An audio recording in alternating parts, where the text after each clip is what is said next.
Hello, I'm Stephanie Sebbing, the author of Quilt Addicts Anonymous, and today I'm going to teach you how to make double pinwheel units from squares. The way we use this method is we sew before we cut apart the triangles. It's much more stable and keeps the fabric from stretching out on the bias during the construction process, which makes for much more accurate quilting and piecing. The double pinwheel unit, you actually are going to get two. They're going to be opposite. So from each unit, we're going to have two opposites, and so you can use them to make two quilts, or if you use the pattern that I created for this project at quiltaddictsanonymous.com, you'll be able to use all the ones that we create. So what you need two squares that are 1 1/4 inches larger than your finished product. I'm going to have a 4-inch finished square, so mine are two squares that are 5 1/4 inches square. And then you need one square that is 1 inch larger than your finished one. So again, we're going to have a 4-inch finish, so this one measures 5 inches. You want to take the light fabric on your square that measures 1 1/4 inches larger, and you want to turn it over so the wrong side is facing up. And then you want to line a ruler up from point to point, and we're going to mark that. And I'm going to mark this pretty dark so that way you guys can see it at home, but you guys just need to do it lightly so that you can see it on your own sewing machine at home.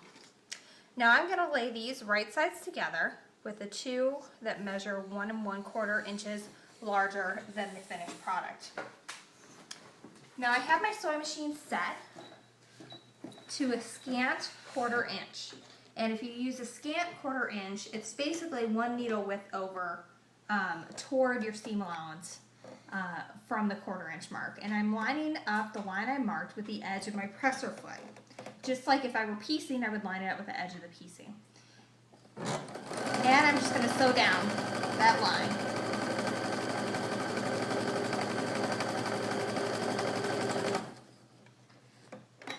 When I get to the end, just turn it around and do the same thing, going back in the other direction.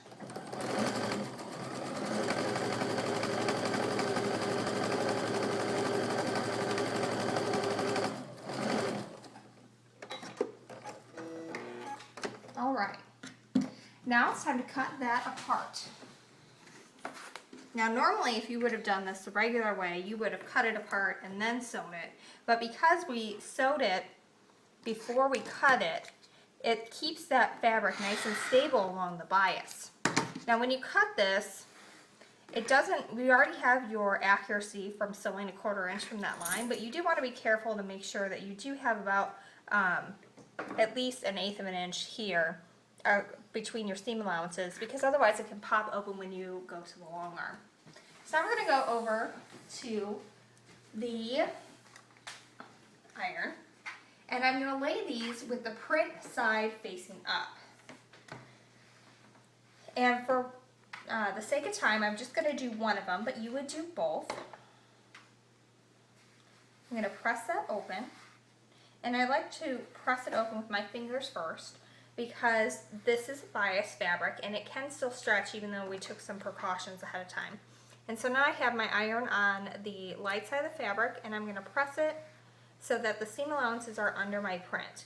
And that will help keep it from having a little bit of shadow when you're done. So now we're going to take this and we're going to bring it back over. And now we're going to take our 5-inch square that we had from the beginning, and I'm going to lay that on top with the right sides together on this piece. Oh, I forgot one step first. I need to mark from point to point on my half square triangle. So I've got it lined up from point to point, with one point being the print side and one point being the neutral fabric. And now we're going to sew, once we have these right sides together, we're going to sew down the edges of that. So I've got my prints now right side together. So I have my piece that started out 1 1/4 inches. It's now 5 inches finished, or 5 inches, so it matches this square here. I've got them right sides together, and we're just going to put those through the sewing machine. And it doesn't matter if it matches exactly, because we're going to trim this up later.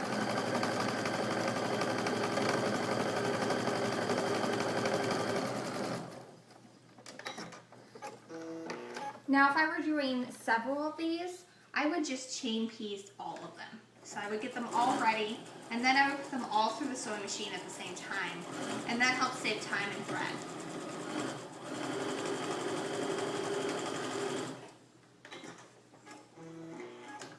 All right. Now we're going to do the same thing. I've got my line, and I'm just going to cut down the center. And again, we've already got our accuracy from sewing a scant 1/4 inch from that center, but you do want to make sure that you have a good amount in between, so that way when you put it on the long arm, those seams don't pop open. So now I'm going to take these over to my ironing surface, and I'm laying them so that the half square side is up, so I have my full print. And that's just because if I try to press it open with this side, then I have an extra seam here, and that gets a little bulky. And so you always kind of want to go with the path of least resistance, which is where this one, because there's no seam in the center. So again, I'm gently pressing that open first, and then I'm taking the iron to it and pressing that open. I'm going to do the same thing with the other side so I can show you how you get mirrored blocks. Because one of these is going to be facing to the right and the other is going to be facing to the left with where the prints end up. So you can see I have my big triangle is in the same spot on each one, but because they're mirror image, one print is on the top and one print is on the side. And with the pattern that I designed, you're able to use all of these, but if you were making a quilt that called for one kind of pinwheel units, then you would need to make double and then use the others in another quilt. Now we do have one final step before we're completely done with the double pinwheel unit.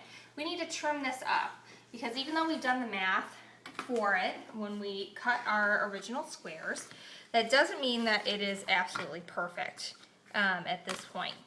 So I like to have my line, my 45-degree line, going across the pinwheel, or the smaller pinwheel side, because that gives me a little bit easier line to match up with. And then I'm also lining up my 4.5 inch mark with the top of the diagonal here, and with the bottom of the diagonal there. And it might be a little bit difficult to see down here because those fabrics are a little bit similar. And now I'm just going to trim off my excess. I'm going to flip it around. And this time I'm lining up, I still have my 45-degree line going through that center line, but now I've got my 4.5 inch lined up with the edge and the bottom, because we've already trimmed those up. So I know that this also up here is going to be right where I need it to be.